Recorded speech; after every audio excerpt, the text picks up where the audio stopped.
God gives us two good news today. The first one, remember this, God will not allow you to go home empty-handed. God will not allow you to fail. Hindi kagustuhan ng Diyos na ikaw ay mabigo. Gusto ni Jesus na tayo ay magtagumpay. Amen? But the second good news is, remember, God will always teach you so that you can succeed in life. God will always give you His Word so that your life will become fruitful. Hindi kagustuhan ng Diyos na walang bunga ang iyong buhay. At para maging mabunga ang iyong buhay, kailangan makinig ka at kailangan sumunod ka sa salita ng Diyos. Amen? Yes, reflected experience is the best teacher. But do not forget that Christ is the divine teacher.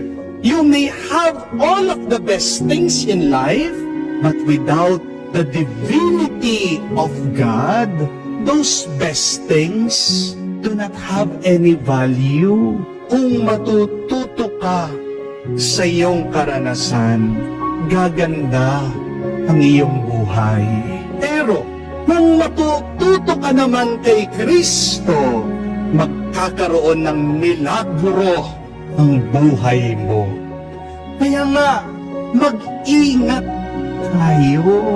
Kasi, kung hindi tayo makikinig kay Kristo, mabibigo at mabibigo tayo.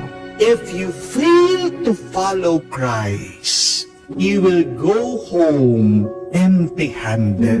If you do not listen to the Word of God and act on it, your life will not bear much fruit.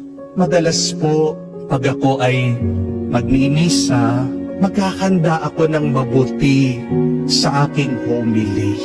Talagang pinag-iisipan ko po lahat ng aking sinasabi sa inyo, lahat ng aking dinideliver dito po sa aking homily. Sinusulat ko po yan, pinagdadasal ko po yan, pinapractice ko po sa aking kaisipan. Pero nung minsan po, handang-handa na po ako sa aking homilya. Pero habang nakikinig po ako sa reading, para bang kinausap ako ng Diyos. Sabi niya, ito ang sabihin mo. Narinig mo yon doon sa reading? Yan ang sabihin mo. Nakipagtalo po ako sa Diyos. Sabi ko, Lord, paano po yung prepare po na homily? Sayang naman po pinagpaguran ko. Lord, paano po yan? Hindi ko naman pinaghandaan ng mabuti yung pinapasabi nyo, yung gusto nyong sabihin ko para sa inyo. Eh kung magkamali ako, Lord. Pero kinukulit po ako ng Diyos. Nararamdaman ko po talaga sa aking puso, sa aking kaluluwa. Hindi. Yan ang sabihin mo.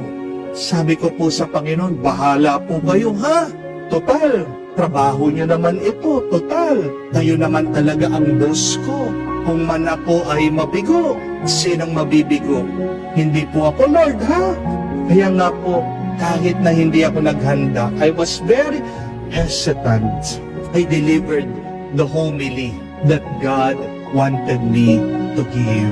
Alam niyo po, habang nagsasalita ako, habang sinasabi ko, pinipreach ko, itong homily, hindi po ako komportable.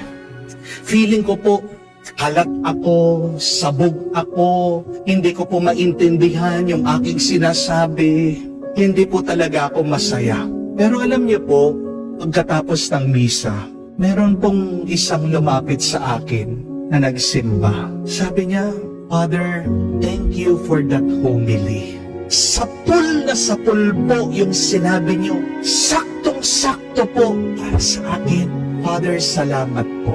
And then, ang pagpanik ko po sa kumbento, nakita ko, meron po nag-message sa akin, sabi, Father, salamat po dun sa sermon niyo. Parang, alam niyo po yung sitwasyon ko. Parang nangungusap po kayo sa akin. Parang akong kinakausap niyo. Salamat po. And it is then that I realize God has a good reason why He changed my homily. Why God guided me to say that homily. See, God told me, just follow my word. There is a good reason for it.